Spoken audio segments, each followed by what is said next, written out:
জি ওস্তাদ, আমরা তো প্রবাসে অনেকেই কর্মব্যস্ততার মধ্যে কাটাতে হয়, সবার ডিউটি চালু থাকে। কারো ডিউটি হয়তো সকালে পড়ে, কারো ডিউটি রাতে, বিভিন্ন সময় ডিউটি পড়ে। তো এই ব্যস্ততার মাঝে আমাদের রমাদানটাকে আমরা প্রবাসীরা কিভাবে সঠিক উত্তমভাবে সর্বোত্তমভাবে কাজে লাগাতে পারি, এটার জন্য একটা শরীয়ত কি বলে দিক নির্দেশনা যদি আমাদেরকে বিস্তারিত বলেন।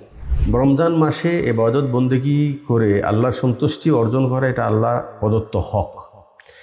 আর আমরা প্রত্যেকেই যেহেতু এখানে কারো অধীনে কাজ করি, তো তাদের হক আদায় করা সেটাও একটি হক। অতএব মুসলমানদের যেটা উচিত হবে সেটা হলেই প্রত্যেক হকটাকেই সাধ্য অনুযায়ী পরিপূর্ণভাবে আদায় করার চেষ্টা করতে হবে। এর অর্থ হলো এই যে ডিউটি তো করবেই, সেটা তো করবে, কিন্তু তার সাথে সাথে সেই ডিউটিটা যেন আমাকে রমজান থেকে গাফেল না করে দেয়। হ্যাঁ, আমরা অনেকেই মনে করি যে রমজান মাসে কষ্ট বেশি, অনেকে হয়তো রৌদ্রে ডিউটি করে, তারা মনে করে যে রৌদ্রে ডিউটির কারণে সিয়াম তারা ভঙ্গ করে ফেলে দেয়, তাহলে তাদের সিয়াম তরক করা কি জায়েজ হবে না?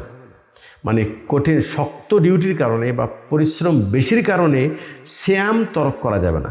প্রয়োজনে কাজকে একটু কমিয়ে দিতে হবে, আর না হয় কষ্টটা সহ্য করতে হবে। আর যে ব্যক্তি যত বেশি কষ্ট সহ্য করবে, আল্লাহ পাক তার প্রতিদান অত বেশি বাড়িয়ে দিবেন।